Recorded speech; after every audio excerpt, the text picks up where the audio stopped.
Men of God, arise, let us praise the King together. Good morning. Let's begin our study with a word of prayer. Let's kneel together as we seek the Lord. Father in heaven, we come together this morning to ask that you will bless our study of your word. We need your Holy Spirit that we might have understanding of these things, for we are told that all these things were written for our admonition, upon whom the ends of the world are come, and we're definitely at that time. So Father, as we kneel before you today, we pray for your Holy Spirit to come and be with us here, that we might understand the word of the Lord and what it holds for us in these last days. And may we understand that to do your will is to live. In Jesus' name, amen. Let's turn in our Bibles to 1 Kings 13, 1 through 6. 1 Kings 13, 1 through 6. And we're going to begin reading a story that all of my life, as I read through, especially in my early teens, I would read through the Bible in the morning. And this story always confused me. And I remember asking several scholars that I looked up to later in life, what does this mean? Oh, I don't know. God's just so unreasonable, was one man's answer. And I was kind of shocked by that, and yet it confirmed in my mind, because I didn't understand this story, it confirmed something that had been going through my mind. Why was God unreasonable? So we're going to take a second look at this story, or maybe a first look, and try and understand from the clues the word of the Lord gives us why this story happened the way it happened. Okay? 1 Kings 13, verses 1 through 6. And behold, there came a man of God out of Judah by the word of the Lord unto Bethel. And Jeroboam stood by the altar to burn incense. Remember, he was not a priest. He was the king. And he's burning incense at an altar. And he cried against the altar, the man of God did, in the word of the Lord, and said, O altar, altar, thus saith the Lord, behold, a child shall be born in the house of David, Josiah by name. And upon thee shall he offer the priests of the high places that burn incense upon thee, and men's bones shall be burnt upon thee. And he gave a sign the same day, saying, this is the sign which the Lord hath spoken. Behold, the altar shall be rent, and the ashes that are upon it shall be poured out. And it came to pass, when King Jeroboam heard the saying of the man of God, which had cried against the altar in Bethel, that he put forth his hand from the altar, saying, lay hold on him. And his hand which he had put forth against him dried up, so that he could not pull it in again unto him. The altar was rent, and the ashes poured out from the altar, according to the sign which the man of God had given by the word of the Lord. And the king answered and said unto the man of God, entreat now the face of the Lord, thy God, not my God, but thy God, and pray for me, that my hand may be restored me again.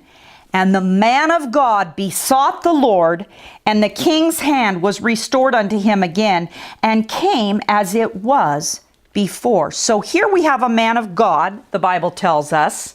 It doesn't give us his name, but it says he's a man of God. He comes in the word of the Lord. He spoke in the word of the Lord. He prays in the word of the Lord. He entreats the Lord in the king's behalf, and a miracle is performed in the word of the Lord.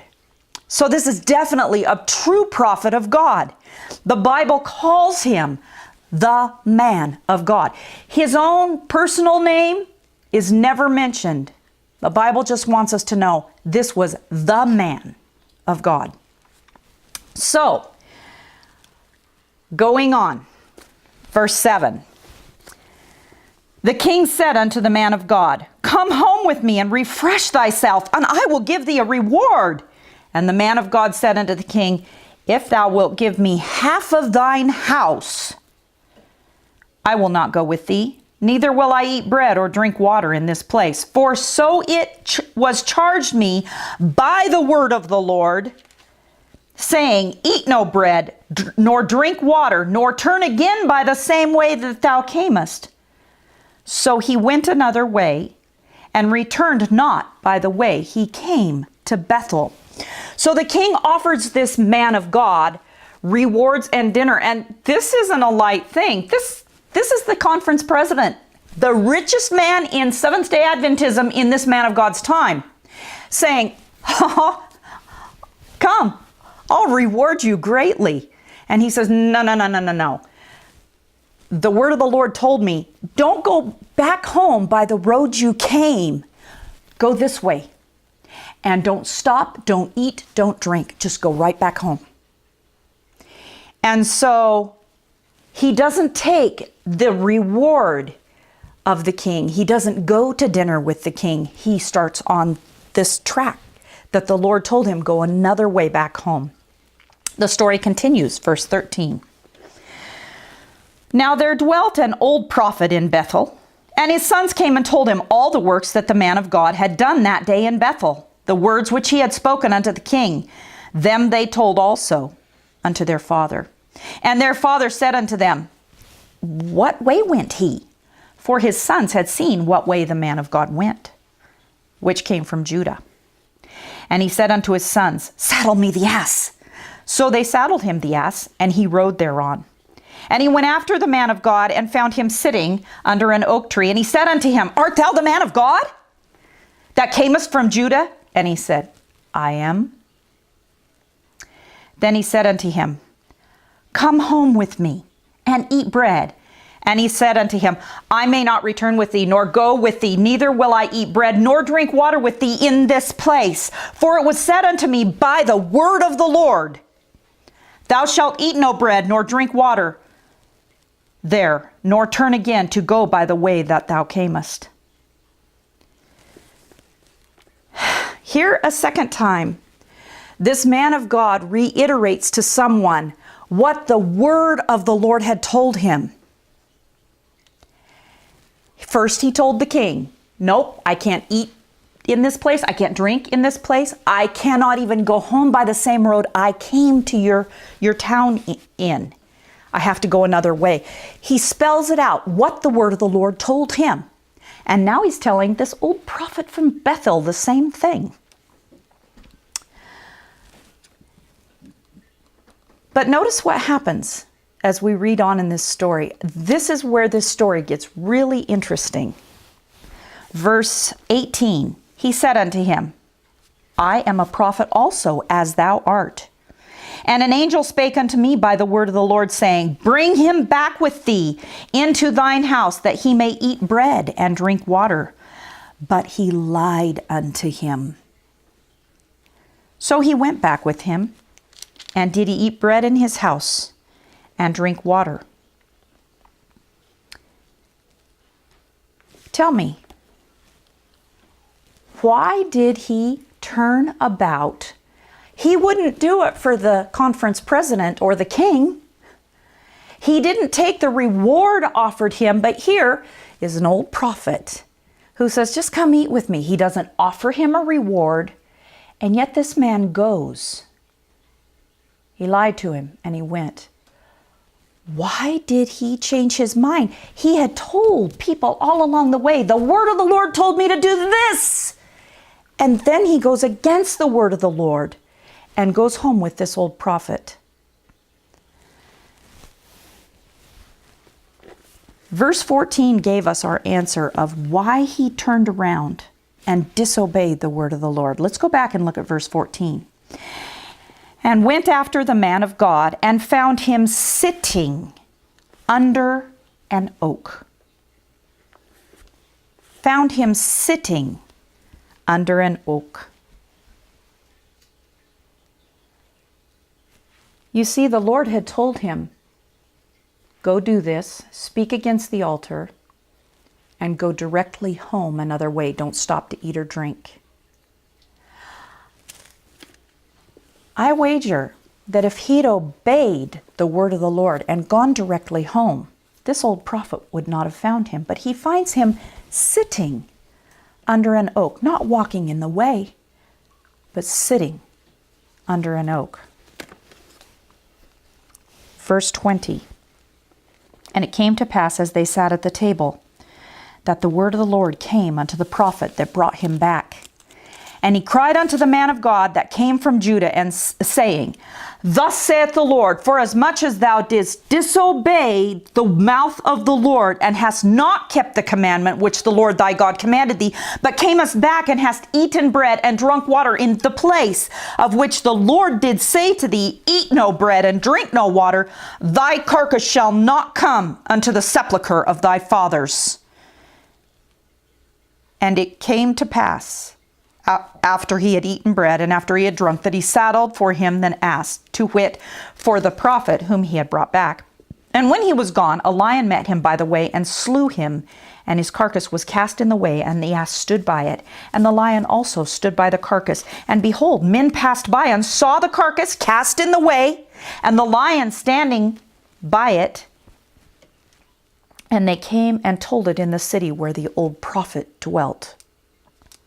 And when the prophet that brought him back from the way heard thereof, he said, It is the man of God, who was disobedient unto the word of the Lord.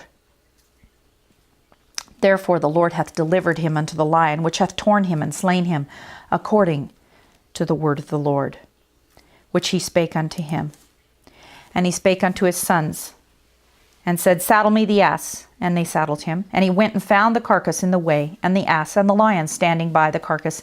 The lion had not eaten the carcass, nor torn the ass.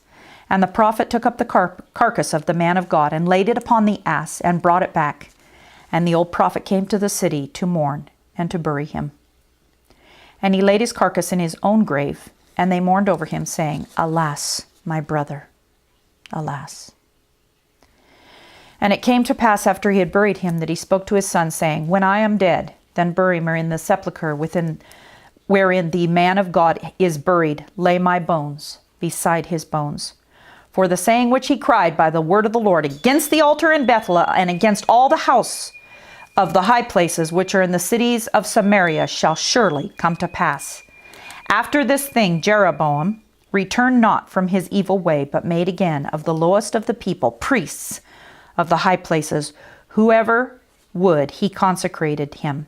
And he became one of the priests of the high places. And this thing became sin unto the house of Jeroboam, even to cut it off and to destroy it from off the face of the earth. So this story can be very confusing if we don't understand the principle of strict obedience to the word of the Lord. Jesus said in Matthew 4:4, Matthew 4:4, going there quickly, he says,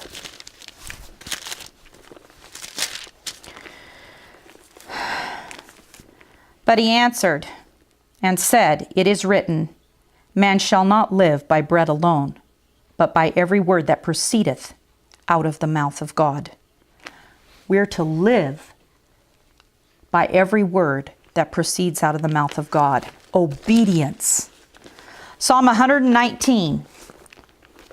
Psalm 119, verse 89 says this.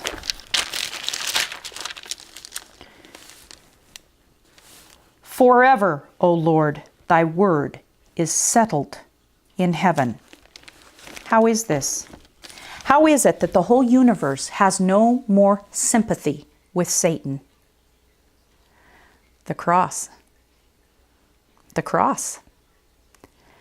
The cross was the cutoff point when all the universe, the angels that had not fallen, realized the hatred of Satan against God. Ezekiel 3, verse 20. Ezekiel 3, verse 20 says, Again, when a righteous man doth turn from his righteousness and commit iniquity, and I lay a stumbling block before him, he shall die. Because thou hast not given him warning, he shall die in his sin, and his righteousness which he hath done shall not be remembered, but his blood will I require at thy hand. What is righteousness? What is righteousness? Deuteronomy 6:25 tells us what righteousness is. It's very simple. And it shall be our righteousness if we observe to do all these commandments before the Lord our God, as he hath commanded us. So righteousness is doing right by faith in God. We hear a lot about love today. True love is righteousness by faith. 2 John verse 6 tells us, 2 John 1:6 says, and this is love, that ye walk after my commandments. 2 John verse 6.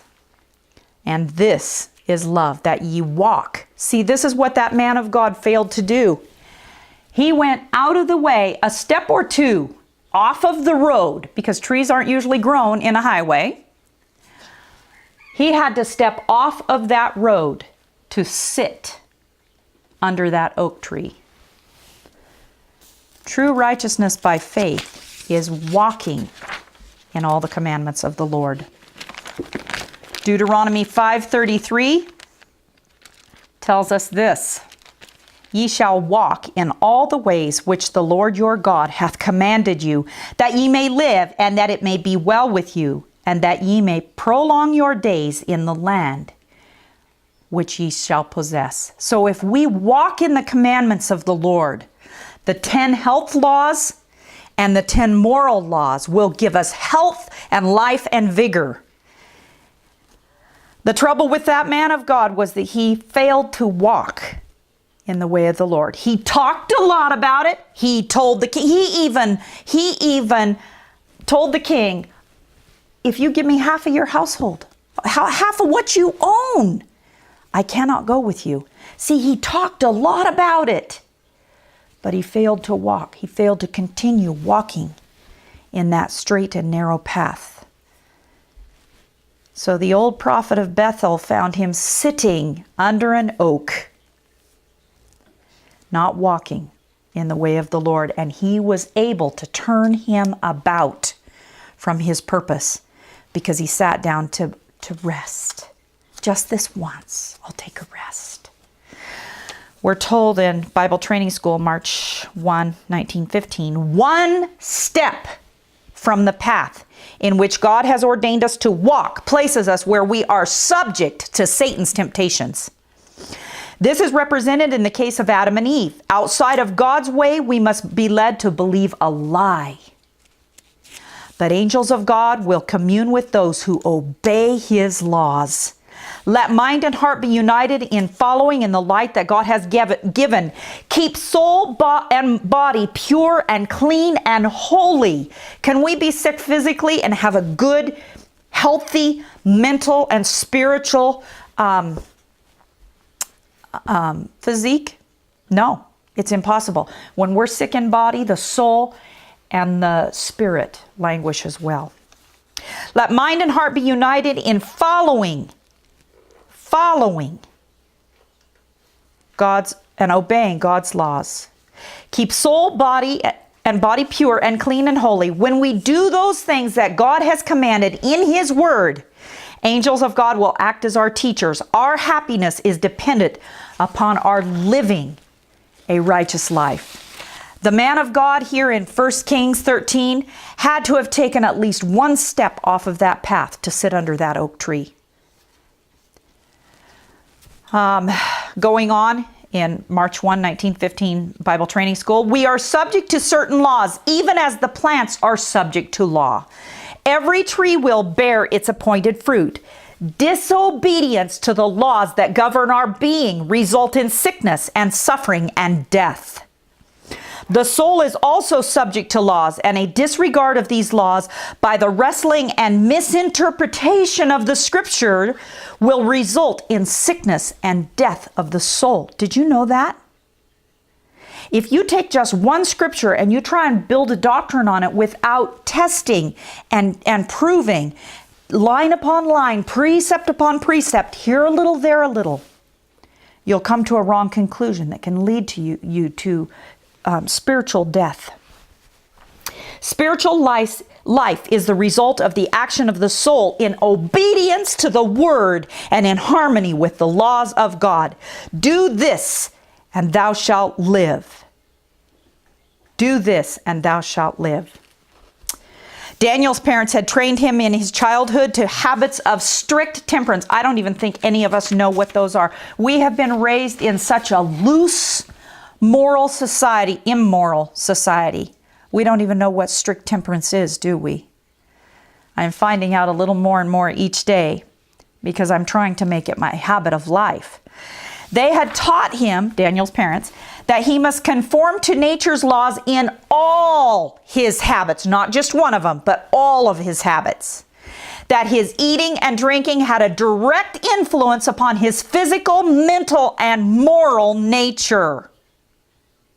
Is that the way you were raised? Were you raised by careful parents who said, no, not that once. Don't take that pop just once, because it will ruin your body. It will demoralize your thinking. It will cripple you. Is that how you were raised?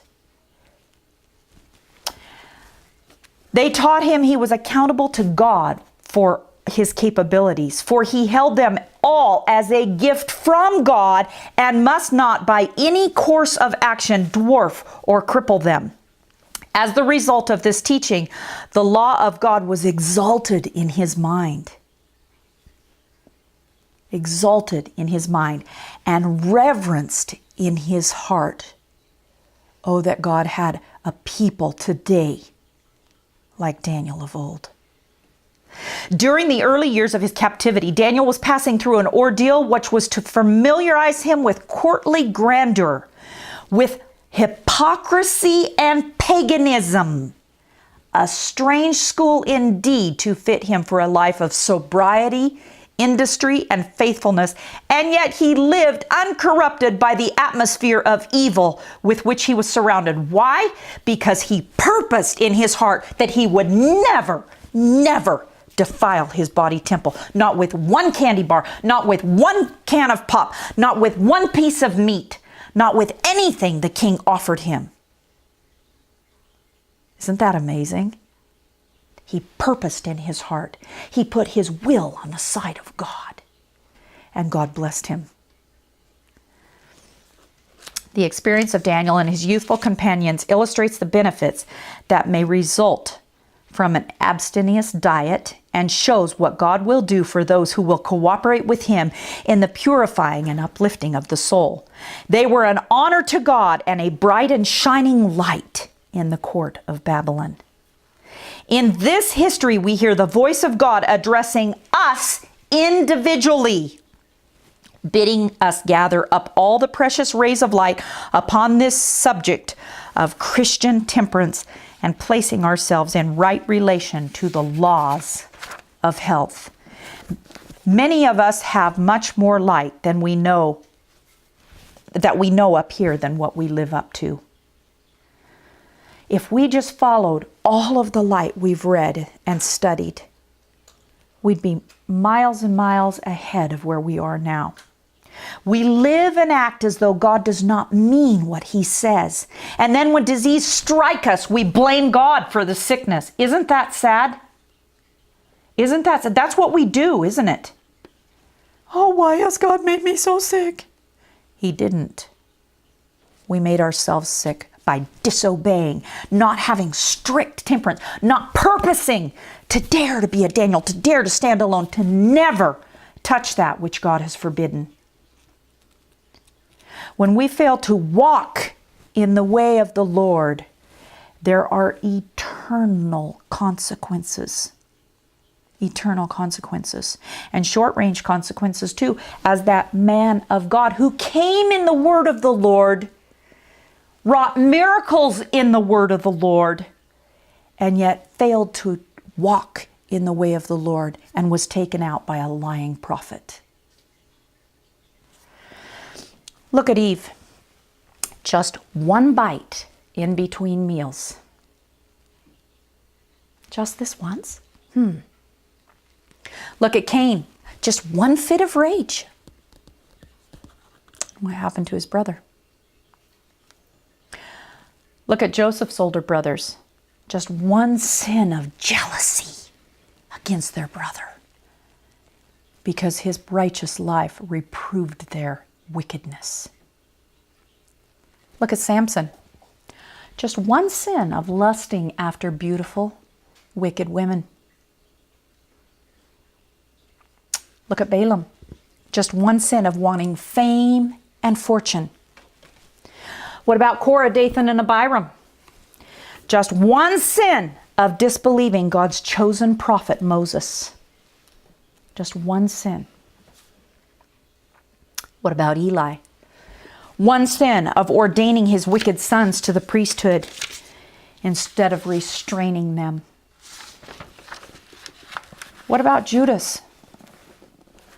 Just one sin on Judas's part of coveting money. And he sold the Son of God for 30 pieces of silver. And the list goes on and on and on. We, as the last generation, the remnant people of God, will lose our way if we fail to follow all the counsel given to us through the Bible and the last day prophet. Why are prophets given? Why are prophets given to the people of God? Let's look at Hosea. Hosea 12, verse 13. Hosea 12:13 tells us, "And by a prophet the Lord brought Israel out of Egypt, and by a prophet was he preserved." So that's the two roles of a prophet: to bring us out of sin and to preserve us. Yes? And if you're walking on the narrow path and you go to one side or the other, you're going to fall off the path. That's right. We have to stay on that narrow path. We can't get off. It's like that man of God. When he went off the path and sat under the oak, he didn't make it back to Judah. He died in the trying. Thank you. We have to stay on the straight and narrow path and walk in all the counsel that the Lord has given us. And then we'll be brought out of sin and preserved. And God will place that enmity, the grace, in our hearts to have enmity against Satan and not to sympathize with him in his cause. You see, God's rules are made not to be broken. I remember when we were in Kenya. You remember the policeman standing in the middle of the street, the light's green, and he's telling everybody to stop, blowing on his whistle and stopping us from going. And then what happened when the light turned red? He's telling everybody, go, go, go. And we said to our driver, "What is he doing?" And he said, "Oh, he follow Kenyan custom. We make rules, so we break them." You know, there are a lot of wrecks in Nairobi every year. And is it any wonder? Because there's chaos. A light doesn't mean anything. A rule doesn't mean anything there. They make them and laughingly say, "We make them to break them." Not so with God's law. We have to keep God's law, don't we? Or we will, like this man of God who came in the word of the Lord and believed the word of the Lord enough to talk about it, but not enough to walk and stay in that straight and narrow path. We have to obey all the counsel that God has given us if we would be his people. So let us kneel and pray. Let us kneel and pray and ask the Lord to help us to begin walking in every command that we find in here. He tells us, begin your day with the Word of God. Begin your day with the Word of God, not just so that you can say you did, but so that you can search it and say, "Lord, what am I missing? What have I not done today that would honor you? What can I do today that I have failed to do in the past, that I might be ready for your coming? Lord, I want to be done with sympathizing with Satan. Let's resolve and purpose to be like Daniel. Let's kneel.